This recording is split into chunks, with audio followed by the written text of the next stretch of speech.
Welcome back, everybody. Today, we're taking a deep dive into the world of supercommunicators. Ooh, exciting. You bet.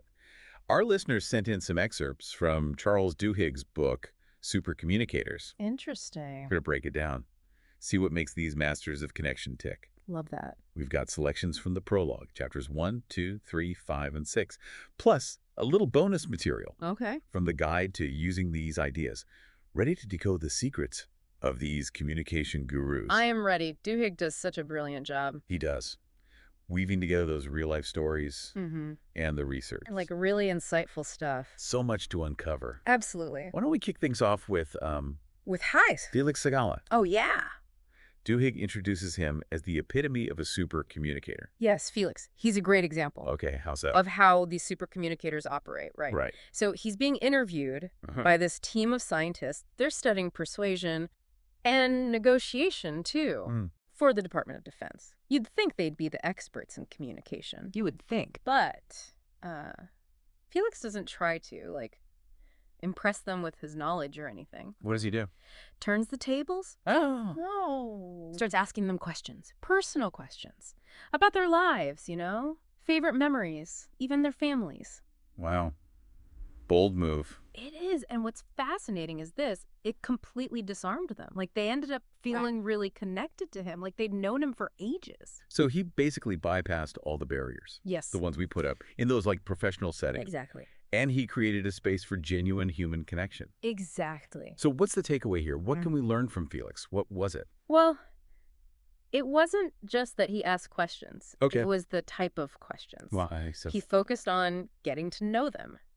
Not just experts in their field. He was genuinely curious about their lives, their experiences, and that curiosity, Yeah. it was contagious. Okay, so that leads us to Duhigg's. yes.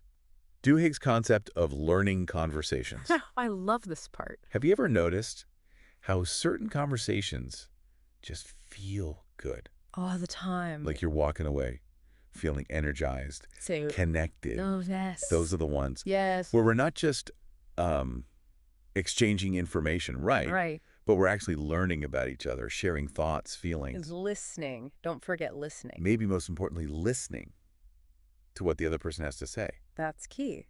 Duhigg actually ties this into a neurological phenomenon Oh. called neural entrainment. Okay. It's kind of mind-blowing. How so? Basically, when we connect, on a deep level, Yeah. our brain waves, they start syncing up. Whoa. It's like our brains are dancing together. I love that. And super communicators, like Felix, Yeah.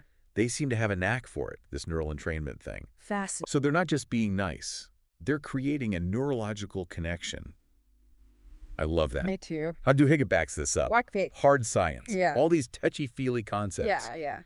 But there's science behind them. Okay, let's move on to the matching principle. Okay.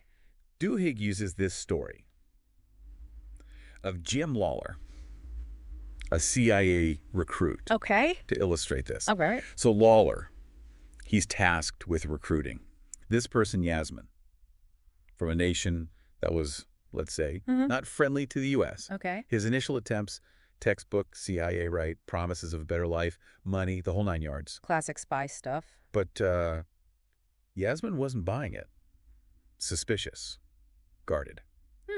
So Lawler tries something different. Like what? Instead of focusing on what he could offer her, he opened up about himself. Really? His vulnerability. Interesting. Doubts, Yeah. fears about being a CIA officer. And Yeah. that vulnerability, Yeah. that willingness to show his human side, it was the breakthrough. Wow. Created trust, rapport, something all those traditional techniques couldn't. Makes you think. It does. It's like when a friend confides in you, the whole dynamic shifts. You feel closer, more connected. Makes you wonder Wonder what? if we rely too much on those polished professional personas. It certainly does raise a question whether authenticity is a more powerful tool. Then we give it credit for.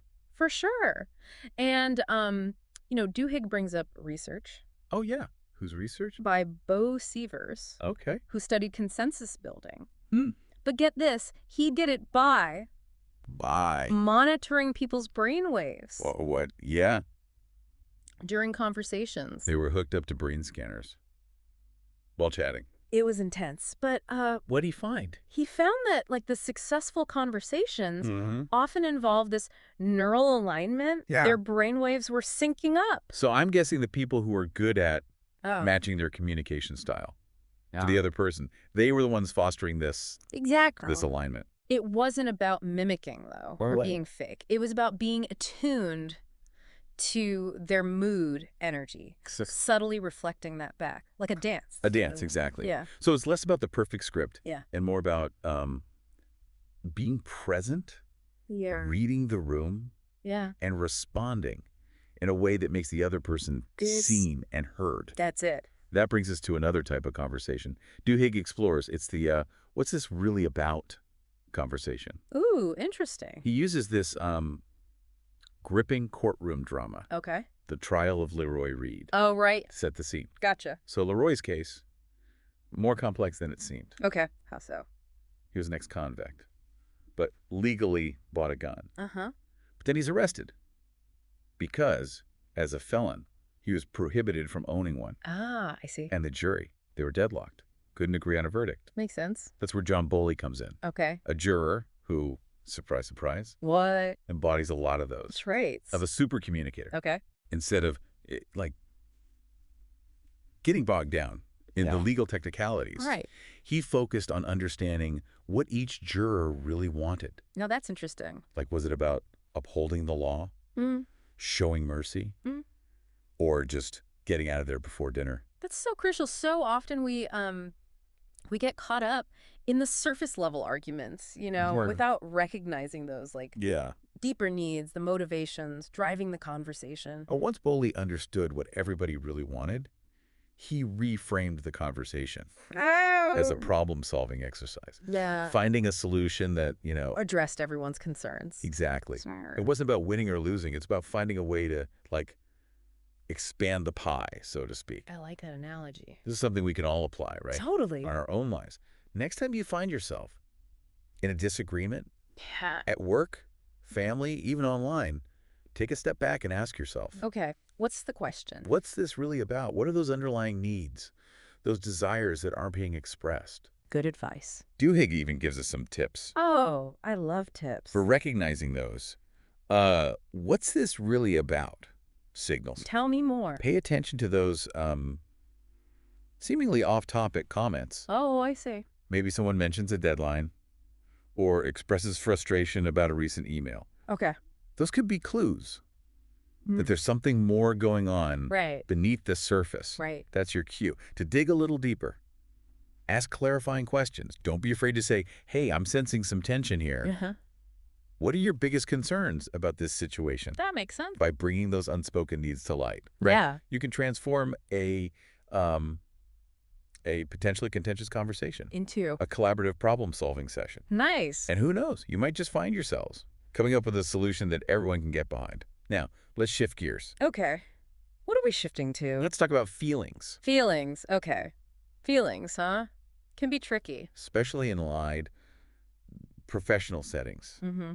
or high-stakes conversations. Oh, for sure. But Duhigg argues that they're Yeah. crucial to building that genuine connection. Okay, so. How do we do that? He introduces us to Nicholas Epley, Okay. a psychologist who decided to teach a group of, wait for it, hedge fund managers. Hedge fund managers Uh-huh. about their emotions. How to talk about them. Hedge fund managers and feelings. That's a interesting combination. It is. But he was fascinated by this idea that vulnerability Yeah. can be a trigger Mm. for emotional connection. Okay. He had this theory that even in, like, that cutthroat world of finance, Right. people crave deeper connections. Even if they don't always show it. Right. So how did he go about, like, teaching these masters of the universe to open up? Well, he started with this technique called the fast friends procedure. Okay, what's that? It involves asking these increasingly personal questions designed to, accelerate I could into. see how that would work in a controlled setting. Yeah. But try that with a stranger on the bus. Right. Excuse me, but what's your deepest fear? Exactly. Not exactly practical for everyday life. Not really. So, Epley, he adapted his approach, How? focused on asking deep questions, that indirectly, elicit emotions. I see. So instead of asking someone point blank, are you happy? Right. You might ask, what are you looking forward to this week? Exactly. Yeah. It creates a space for them to, like, share their feelings. Right. Without feeling put on the spot. Without feeling interrogated. Yeah. It's about creating that sense of safety and invitation. And don't forget those follow-up questions. Oh, yeah, those are crucial. They show you're really interested and that you're listening, right? Not just to their words, but to the emotions behind them. Makes all the difference. It's like you're saying, tell me more. I'm here for it. Yes. So we've talked about learning conversations, the matching principle. What's this really about, conversations? We've even touched on feelings. A lot of good stuff. Now, let's shift gears a little and talk about nonverbal communication. Right. Words are only part of the equation. Oh, absolutely. Yeah. Our body language, tone of voice, even our laughter, they all convey like volumes of information. Tons. And Duhigg, he illustrates this beautifully with the story of Chuck Lorre and Bill Prady, the creators of The Big Bang Theory. I love that show. Me too.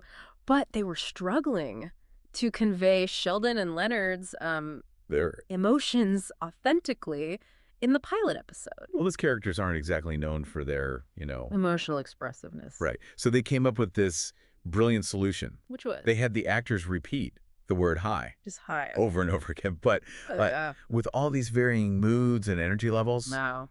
So simple. Yeah. Effective. Surprisingly so. It really conveyed those subtle nuances of the scene. It's a good reminder how we say something. Yeah. Can be just as important as the words themselves, it makes me think of. Oof. Emotional intelligence, which Duhigg also talks about. Oh, right. It's not just about being in touch with our own emotions, but also read and respond to the emotions of others. Right. And that brings us to the work of Terrence McGuire, Okay. a psychiatrist who was tasked with selecting astronauts for NASA. Wow. You'd think that would be all about technical skills. Physical fitness. It makes sense. Like, can you survive a launch, fix a leaky oxygen tank, all that. Exactly. But McGuire realized that. Emotional intelligence. Yeah. Just as critical. Yeah. Especially for missions where astronauts are spending months in a confined space. Right. Under immense pressure. So he started analyzing these audio recordings of interviews. Okay. But he wasn't listening to what the candidates said. He was focused on their laughter. Their laughter. Interesting. He noticed that the candidates who were good at matching his laughter. Okay. Not just laughing along, but mirroring his mood, Yeah. And energy level. Yeah. They tended to be more successful astronauts. Really? Better at building rapport with crewmates. Yeah. Navigating tough situations. That makes sense. You're stuck in a tiny spaceship for months. You need someone who can pick up on your cues and respond accordingly. It speaks to the power of emotional contagion. What's that? This idea that we can catch emotions from others. Like a cold. Exactly. And when we consciously match someone's mood, their energy, it creates this sense of understanding, empathy, shows that we're on the same wavelength. It's like saying, I get you, I'm with you. Exactly. Okay, now let's dive into another layer of communication. This is social identities. Duhigg uses the term. What term? Who are we? Conversations. Okay. To describe these often complex, potentially sensitive exchanges. Right. He shared the story of Jay Rosenblum, Okay. a doctor who was frustrated by his inability to convince parents to vaccinate their kids. That's a tough one. So Rosenblum, he tried everything. Data, logic, even those. Emotional appeals. Yeah. But he kept hitting a wall. He eventually realized he was overlooking something. What's that? The profound influence of social identities on these conversations. I see. It wasn't just one type of parent who resisted. It was liberals, conservatives, libertarians, people who typically disagree on everything else, right? But they were united in their distrust of vaccines. Interesting. Makes you wonder if it was less about the vaccines themselves And more about what they represented. Exactly. It was about aligning with a certain social group, signaling your beliefs and values to the world. This led Rosenblum to the work of The work of Claude Steele, Okay. a psychologist who coined the term stereotype threat. Oh, right. Can you remind us what that is? Yeah, and how it plays into these conversations. For sure. So stereotype threat. Yeah. Is this idea that simply like being aware of a negative stereotype about your group can actually undermine your performance, even if you don't believe it yourself. So if you're constantly told that women are bad at math, you might actually do worse on a math test. Even if you're a math whiz. Yeah. Yeah, it's like a self-fulfilling prophecy. It is. The anxiety from the stereotype takes up mental bandwidth, interferes with your focus. Wow. So how do we navigate these who are we conversations in a way that avoids triggering this stereotype threat and actually fosters connection? Well, Rosenblum found one effective strategy was this. Yeah. Focusing on finding common social identities with his patients, emphasizing their differences. He looked for points of connection, shared hobbies, family backgrounds, even just living in the same neighborhood. Like saying, hey, we're more alike than we are different. Exactly. And by highlighting those shared identities, he was able to build rapport, create a more receptive environment for communication. Makes sense. Duhigg also highlights this fascinating example from Iraq. A researcher named Salma Mosa, she was studying social cohesion in a town that had been, ravaged by conflict between Christians and Muslims. Right. And she organized a soccer league. Oh, cool. With mixed teams of Christian and Muslim players. I love that. But it wasn't just about playing soccer together, right?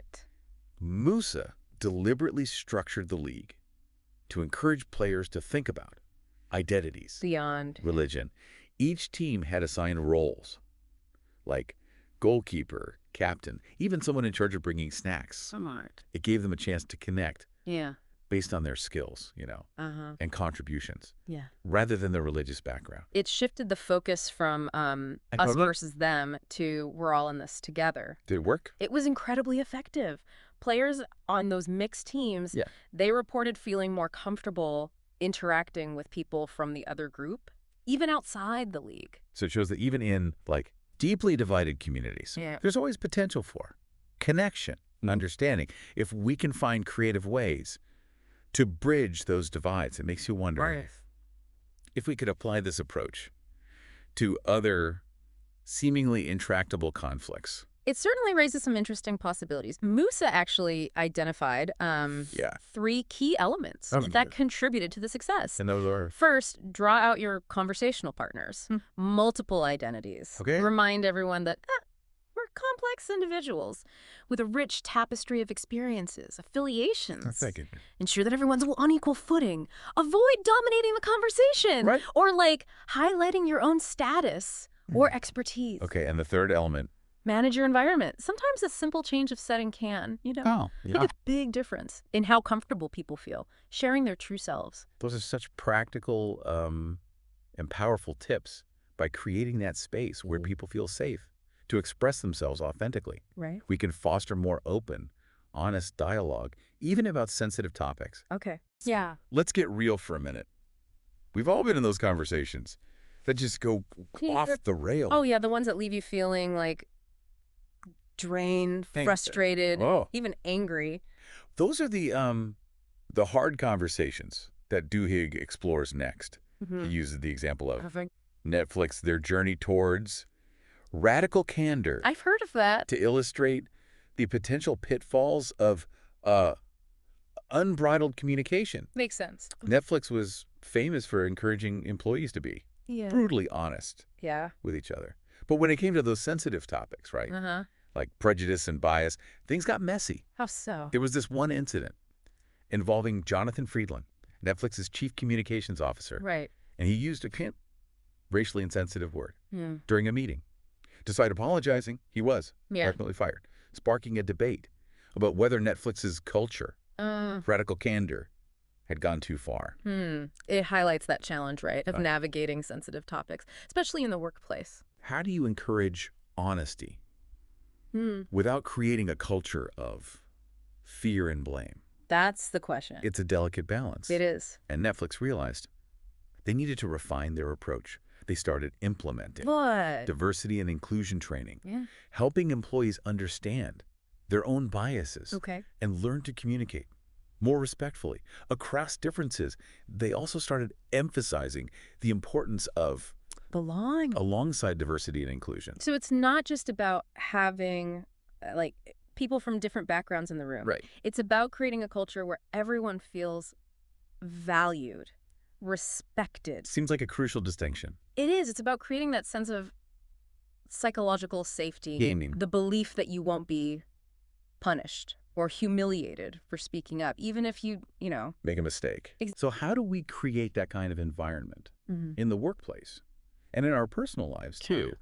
It sounds like it's about creating a space, right? Yeah. Where it's okay to disagree, to make mistakes, Yeah. and to learn from each other without that fear of, judgment or retribution. But how do we actually do that? Especially when things get really intense. Well, Duhigg has a few strategies. Okay, like what? First, you got to establish some clear guidelines for communication. Okay. Like what topics are totally off limits, what kind of language is not okay, what happens if someone violates those guidelines. Makes sense. Having those boundaries helps create that sense of safety, predictability, right? Exactly, especially when you're discussing those sensitive topics. Right. It's like you know the rules of the game before you start playing. Exactly. And second, you want to create a sense of belonging. Yeah. Emphasize that everyone's perspective, it's valued, even if it's different from the majority view. It's about fostering that culture of inclusion Yeah. where everyone feels like they have a seat at the table. Yeah, exactly. And that their voice matters. And finally, How to prioritize psychological safety. which means Make it clear that it's okay to disagree, to make mistakes, to ask for help. it's about creating an environment where people feel comfortable taking risks, being vulnerable without that fear of being, Ridiculed or punished. exactly. It reminds me of something we were talking about earlier, the importance of relationships. Oh, right. Duhigg spends a good chunk of the book on this, exploring the connection between communication and happiness. So what's the connection? He talks about one of the most fascinating studies ever done. On Human happiness. It's called the Harvard Study of Adult Development. Oh, yeah, I've heard of this. This study followed this group of men for over 80 years. Whoa, 80 years. Tracking their health, their relationships, their careers, just their overall life satisfaction. It's like the holy grail of happiness research, right? What did they find? Was there some kind of magic formula for a happy life? Well, the most striking finding was the role of relationships, our well-being. The guys who had close, supportive relationships with family, friends, romantic partners, they were not only happier, healthier, and lived longer too. So it's not about the money or the career success. Right. It's about those deep connections with the people in our lives. And this is where supercommunication comes in. Okay, how so? Those skills, those techniques we've been discussing, like listening deeply, asking meaningful questions, creating that safe space for vulnerability. Those are the ingredients that nourish strong relationships. So supercommunicators are basically master relationship builders. I'd say so. They get it. They understand that connection. It's not something that just happens. Something you have to work for. You have to create it through intentional communication. Okay, so we've covered a lot of ground today, a lot of really fascinating insights from Duhigg's book. What do you say? We tried to distill all of this. Yeah. Get into some key takeaways. Love that idea. Having that concise summary can really help, Right. Make sure those key points stick. Absolutely. Okay, here are 10 key takeaways from supercommunicators that I think we can all apply to our lives. Number one, supercommunicators. They're made, not born. They develop those specific techniques to foster connection, to create that sense of, closeness. Okay, number two. Learning conversations are the building blocks of strong relationships. Right. They involve genuine curiosity, active listening, and a willingness to share your thoughts and feelings authentically. Love it. What about number three? The matching principle. Yeah. This one's all about being attuned to the other person, right? Yeah. Their mood, their energy, and then subtly reflecting that back. Like a dance. Exactly. Where both partners are moving in sync. Okay, number four. Hit me with it. What's this really about? Conversations. Those are good. These involve digging beneath the surface Right. to understand those underlying needs Yeah. and motivations that are driving the conversation. Number five, how do we feel? conversation. Ah, yes. These leverage vulnerability and those deep questions to trigger emotional connection. Creating a space where it's safe to be yourself. Exactly. Number 6. Okay. Emotional intelligence. It's not just about recognizing our own emotions, Right. but being sensitive to the emotions of others. Being able to, like, read those nonverbal cues. Exactly. Yeah. And responding in a way that builds, understanding, empathy. Number 7, who are we? Conversations. These can be tricky. They require navigating those social identities, right? Yeah. And stereotypes. With sensitivity and awareness, it's about recognizing that we all have multiple identities. Right. And finding those points of connection. Which can help bridge those divides. Number 8, stereotype threat. Oh, yeah. This is a big one. It's a real phenomenon, and it can really undermine performance. Considering barriers to communication. Yeah. By being aware of its effects, though, we can take steps to mitigate its impact. Number 9, hard conversations. They benefit from clear guidelines, a focus on belonging, and a commitment to, psychological safety. Okay, and last but not least, number 10. Strong relationships. They're the foundation of a happy and fulfilling life. And Supercommunicators, they excel at building and maintaining those relationships through meaningful conversations. That is an excellent summary. Phew, we did it. It really captures the essence of